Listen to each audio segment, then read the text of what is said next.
Itsuki Tamari, un garçon travailleur issu d'un milieu modeste, découvre qu'il a été admis à la prestigieuse Académie Kei, où étudient les enfants des familles les plus influentes du Japon.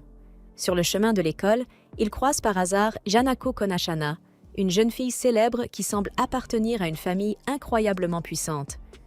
Peu après son arrivée à l'académie, Itsuki attire l'attention des autres élèves simplement parce qu'il a été aperçu avec elle, même s'il n'a aucune idée de la raison. Un retour en arrière révèle qu'il a été abandonné par ses parents, laissé presque sans argent et contraint d'affronter la vie tout seul. Sans aucune ressource et sur le point de commencer un nouveau chapitre de sa vie scolaire, Itsuki trouve un portefeuille perdu. Alors qu'il tente de le rendre à son propriétaire, il assiste à l'enlèvement d'une jeune fille fortunée. Agissant sur un coup de tête, il intervient pour l'aider et finit par se faire enlever lui aussi. Une fois dans leur repère, les ravisseurs découvrent que la jeune fille est l'héritière d'un puissant clan, ce qui change complètement la situation. Pendant ce temps, Itsuki remarque le contraste saisissant entre sa vie simple et chaotique et le monde luxueux, mais tout aussi étrange, de Janako. Même en plein danger, elle continue de se comporter de manière imprévisible et tout sauf digne d'une jeune demoiselle. Quelques secondes plus tard, Itsuki regarde de nouveau Janako et se rend compte qu'elle a réussi, d'une manière ou d'une autre, à renverser presque toute la bouteille d'eau sur elle en essayant simplement de boire. Confus, il lui demande s'il s'est passé quelque chose. Janako lui répond calmement qu'elle ne s'est jamais habituée à boire directement dans des bouteilles en plastique. Sans perdre de temps, Itsuki lui demande de lui donner la bouteille afin qu'il puisse l'aider à boire un peu d'eau. Avant cela, il lui montre la petite flaque qu'elle a créée sur le sol et lui demande de se rapprocher un peu. Cependant, au moment où elle essaie de marcher, Janako trébuche sans la moindre raison et tombe la tête la première sur le sol. Cette scène arrache un petit rire à Itsuki, qui se demande comment quelqu'un peut réussir à trébucher alors qu'il n'y a littéralement aucun obstacle sur son chemin. Après qu'elle s'est relevée, Itsuki examine son front et constate qu'elle n'a qu'une petite égratignure. Il lui conseille de ne pas continuer à la toucher, afin d'éviter qu'elle ne s'infecte. Une fois cet incident derrière eux, Janako lui demande pourquoi il a lui aussi fini par se faire enlever. Cette question rappelle à Itsuki la carte d'étudiant qu'il avait trouvée plus tôt, et il la rend enfin à sa véritable propriétaire. Dès qu'elle la récupère, Janako active un mécanisme caché à l'intérieur de la carte et affirme avec assurance que les secours arriveront bientôt.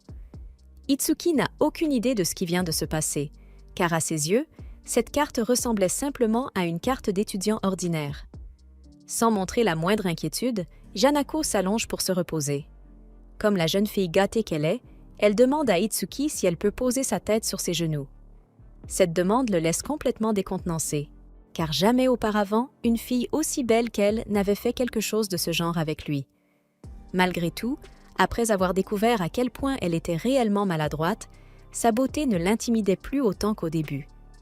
Se sentant un peu plus à l'aise, il changea de position afin qu'elle puisse s'installer confortablement. Janako posa sa tête sur ses genoux et lui fit remarquer qu'il avait la taille parfaite. Cette remarque fit légèrement rougir Itsuki, même s'il ne savait pas vraiment pourquoi. Pendant que les deux continuaient à discuter, une unité tactique spéciale commença à encercler la cachette sur les ordres de quelqu'un d'autre. Au même moment, l'un des ravisseurs parlait au téléphone, visiblement satisfait d'avoir enfin capturé Kawai Leonard. Durant l'appel, il négociait la somme d'argent qu'il espérait recevoir en échange de la jeune fille. En observant la situation, Itsuki trouva incroyable que Janako ait réussi à s'endormir dans une situation aussi dangereuse. Malgré tout, la voir dormir lui permit également de se détendre un peu et de profiter de ce moment de calme. Il essuya délicatement la salive qui coulait sur le côté de son visage.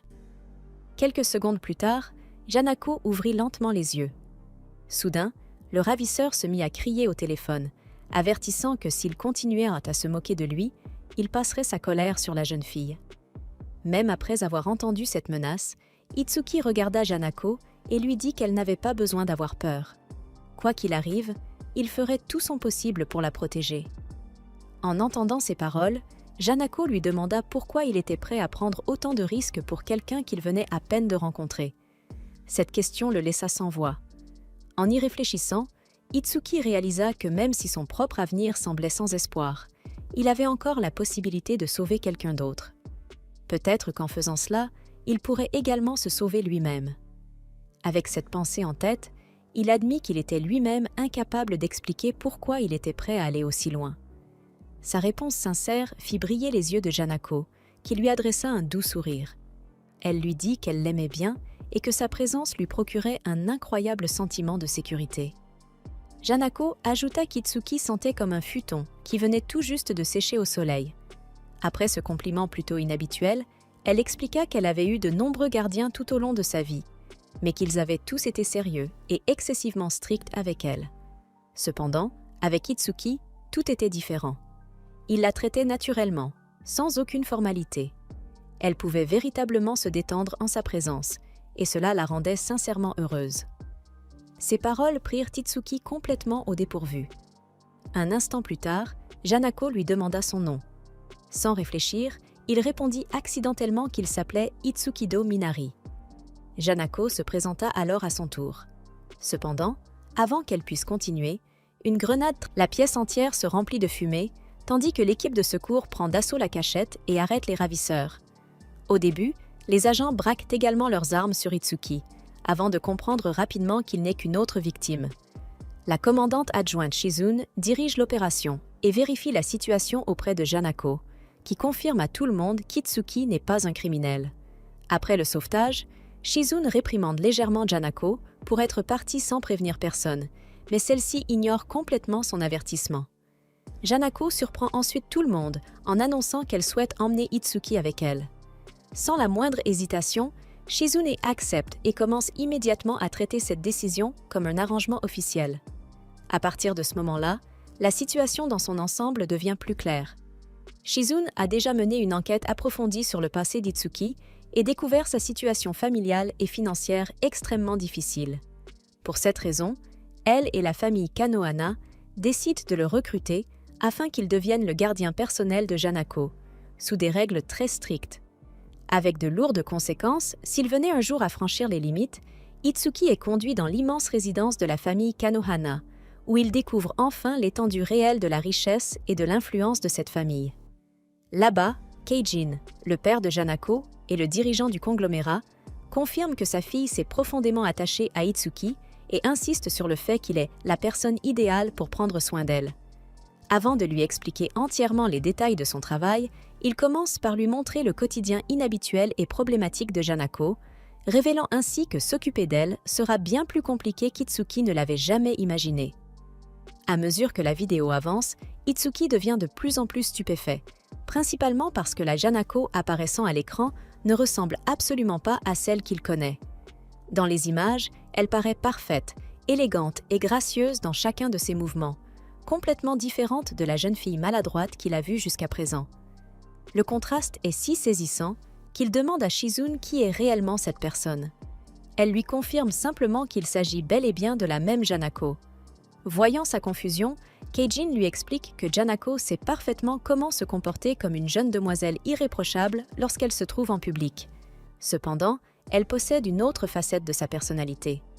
À en juger par l'expression d'Itsuki, Keijin comprend que la version maladroite qu'il a rencontrée est la véritable Janako lorsqu'elle se trouve loin du regard du public.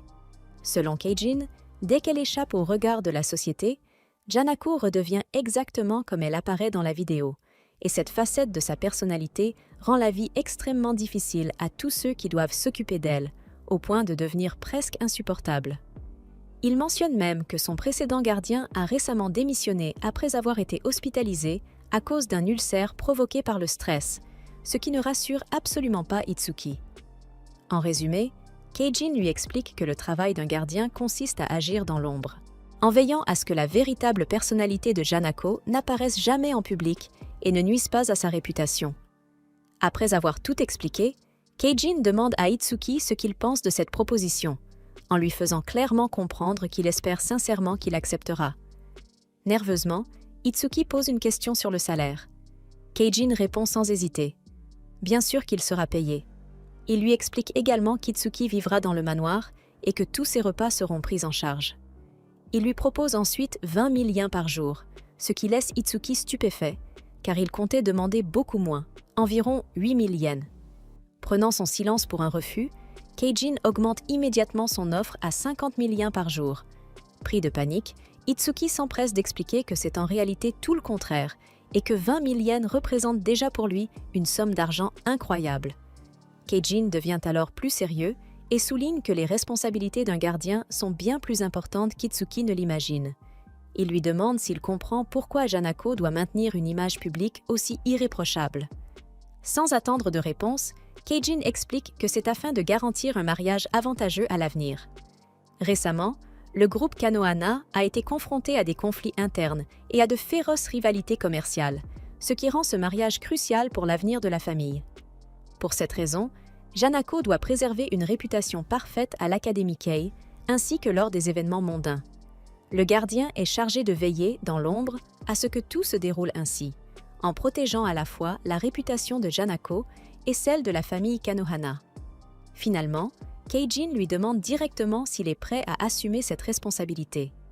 Itsuki accepte le poste de gardien de Janako pour un salaire de 20 000 yens par jour, et son premier jour est prévu pour le lendemain matin. Keijin, le père de Janako et le chef de la famille Kanohana, précise clairement que ce travail exige une surveillance constante, car Janako dépend énormément de son gardien. Avant de mettre fin à la réunion, il lui adresse un avertissement direct et glaçant, lui faisant clairement comprendre que tout comportement inapproprié envers sa fille aurait des conséquences fatales, ce qui intimide profondément Itsuki.